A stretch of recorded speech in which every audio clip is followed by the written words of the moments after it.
नमस्कार, स्वागत है आपका। आप देख रहे हैं द न्यूज और मैं रानी गुप्ता आपके साथ। राजस्थान में लगातार सीएम पद को लेकर के सस्पेंस बना हुआ है, लेकिन इन सब के बीच में बड़ी खबर सामने आ रही है। जी हां, बाबा बालकनाथ जो कि तिजारा से विधायक है, उन्होंने गृह मंत्री अमित शाह से मुलाकात की है कल। यानी कि गृह मंत्री अमित शाह से बालकनाथ की ये मुलाकात कई ज्यादा अहम तौर पर मायने रखता है। बता दें कि गृह मंत्री अमित शाह को बीजेपी का चाणक्य कहा जाता है और जिस तरीके से गृह मंत्री अमित शाह की रणनीति होती है उस पर ही बीजेपी काम करती है, कहना गलत नहीं होगा। और जहां पर राजस्थान में लगातार सीएम पद की रेस को लेकर के सस्पेंस बना हुआ है, नामों को लेकर के सस्पेंस बना हुआ है, जहां वसुंधरा राजे भी इस वक्त दिल्ली में मौजूद है।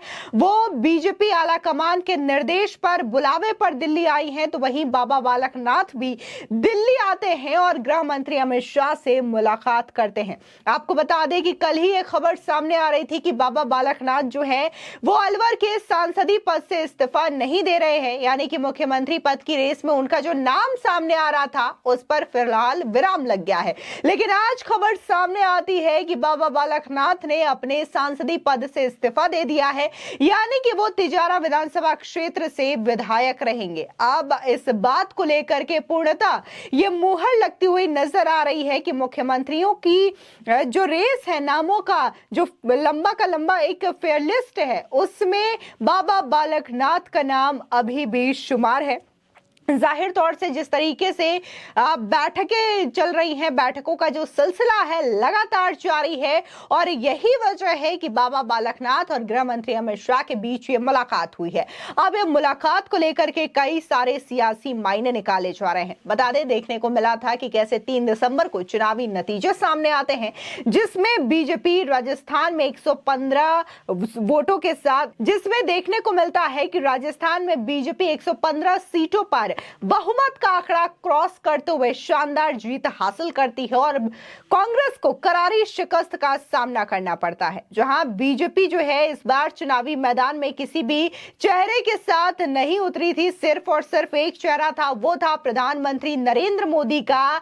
और जो लक्ष्य था, जो उनका विजन था, वो था मोदी की गारंटी। यानी कि मोदी की गारंटी पर न सिर्फ राजस्थान बल्कि छत्तीसगढ़ और मध्य प्रदेश की जनता ने भी विश्वास जताया और मोदी की गारंटी की वजह से बीजेपी को शानदार जीत हासिल हुई है। लेकिन अगर बात हम राजस्थान की सियासत की करें तो अभी भी लगातार एक सवाल लोगों के जहन में है कि आखिर राजस्थान का सीएम कौन होगा। इन सब के बीच में वसुंधरा राजे को लेकर के यही बातें कही जा रही हैं कि वसुंधरा राजे जो है वो 2 बार की मुख्यमंत्री रह चुकी हैं। अगर वाकई में बीजेपी को उन्हें मुख्यमंत्री बनाना होता तो वो वसुंधरा राजे के चेहरे पर चुनाव लड़ती, लेकिन इस बार ये चीजें नहीं देखने को मिली। हालांकि लगातार वसुंधरा राजे जो है वो एक्टिव नजर आ रही हैं, फिर चाहे वो राज्यपाल से मुलाकात करना हो या फिर विधायकों से मुलाकात करना हो, उनका ये सिलसिला जारी रहा।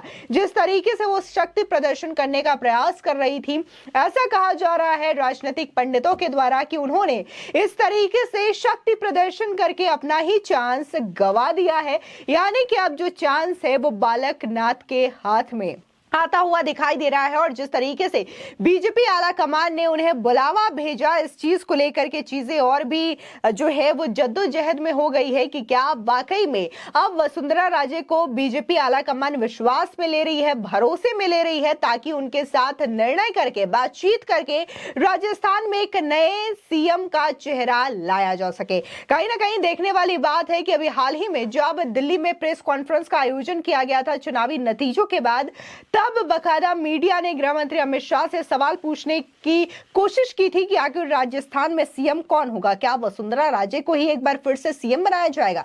जिसके बाद गृह मंत्री अमित शाह ने मुस्कुराते हुए कहा था कि परिवर्तन होना चाहिए, होते रहना चाहिए। अब ये जो परिवर्तन वाली बात गृह मंत्री अमित शाह ने कही है, अब इसको लेकर के यही कहा जा रहा है कि क्या गृह मंत्री अमित शाह ने खुद इस बात के संकेत दिए हैं कि राजस्थान में एक नया चेहरा सीएम बनेगा। अब इसमें से कई सारे जो चेहरे हैं वो लगातार सामने आ रहे हैं सीएम की रेस में, फिर चाहे वो दिया कुमारी हो, बाबा बालकनाथ हो, राज्यवर्धन सिंह राठौड़ हो या फिर गजेंद्र सिंह शेखावत हो। लेकिन इन सब के बीच में एक और नाम इस बार सामने आ चुका है, वो है केंद्रीय मंत्री अश्विनी वैष्णव का। जी हां, केंद्रीय मंत्री अश्विनी वैष्णव की चर्चा भी लगातार जोरों पर है और कहा जा रहा है कि उन्हें भी बीजेपी अपना सीएम बना सकती है।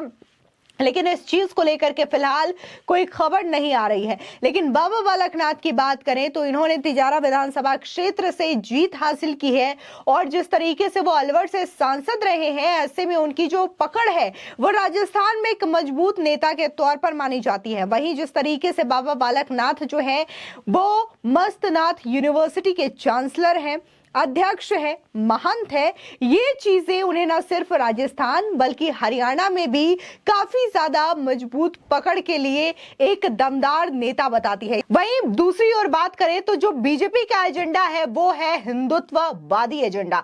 ऐसे में बाबा बालकनाथ जो है वो बीजेपी के इस एजेंडे में बिल्कुल फिट बैठते हैं। और अगर हम बात बाबा बालकनाथ की करें तो वो एक फायर ब्रांड नेता के तौर पर जाने जाते हैं। उनकी एक हिंदुत्ववादी छवि है और इसी के साथ ही वो ओबीसी कैटेगरी से आते हैं, जिससे बीजेपी को एक और मजबूती यहां पर मिलती हुई नजर आ रही है। और यही सब रीजंस है जिसकी वजह से इस वक्त बाबा बालकनाथ का नाम जो है वो जोरों पर लिया जा रहा है। तो कहीं ना कहीं मुख्यमंत्री वसुंधरा राजे जो कि राजस्थान की पूर्व सीएम रह चुकी हैं, उनके नाम को टक्कर देते हुए यहां पर बाबा बालकनाथ नजर आ रहे हैं। लेकिन फिलहाल अगर हम बात करें तो बकायदा बालकनाथ जिस तरीके से अपने सांसदी का इस्तीफा दे चुके हैं, वो बकायदा ओम बिरला के पास पहुंचे, लोकसभा स्पीकर के पास उन्होंने अपना ये इस्तीफा उन्हें सौंपा। इसी के साथ ही बाबा बालकनाथ ने ओम माथुर से भी मुलाकात की और लगातार ये जो मुलाकातों का सिलसिला है वो दिल्ली में चल रहा है। दिल्ली में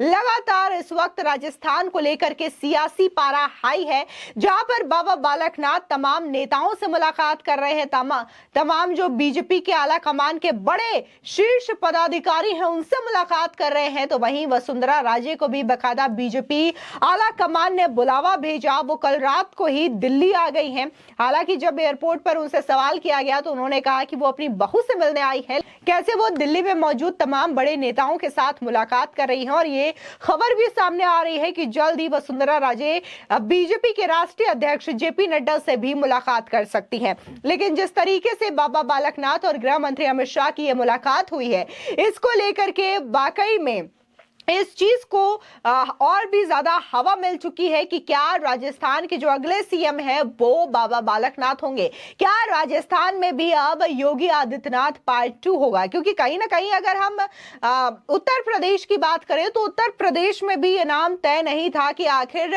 उत्तर प्रदेश में बीजेपी चुनाव जीतने के बाद किसे मुख्यमंत्री बनाएगी। लेकिन अचानक से योगी आदित्यनाथ को बीजेपी ने जो है वो उत्तर प्रदेश का सीएम बना देती है और ये काफी ज्यादा चौंकाने वाला विषय होता है, काफी चौंकाने वाला फैसला होता है। लेकिन इसको लेकर के आज अगर उत्तर प्रदेश की स्थिति की बात करें तो उत्तर प्रदेश उत्तम प्रदेश बन चुका है और कहीं ना कहीं जिस तरीके से लोगों की लगातार मांग है कि अब उन्हें राजस्थान में भी एक योगी जैसा सीएम चाहिए ताकि वहां पर भी बुलडोजर मॉडल अपनाया जा सके, लॉ एंड ऑर्डर को भी मेंटेन किया जा सके, माफियाओं को ठिकाने लगाया जा सके। तो इन तमाम कवायदों को लेकर के फिलहाल जनता की यह मांग है कि योगी बालकनाथ को वहां का सीएम बनाया जाना चाहिए। और ऐसे में देखना होगा कि आखिर गृह मंत्री अमित शाह और बाबा बालकनाथ की यह मुलाकात क्या नया फैसला सामने लाती है। फिलहाल इस पूरे मामले को लेकर के आपकी क्या राय है, हमारे कमेंट सेक्शन में जरूर बताएं। धन्यवाद।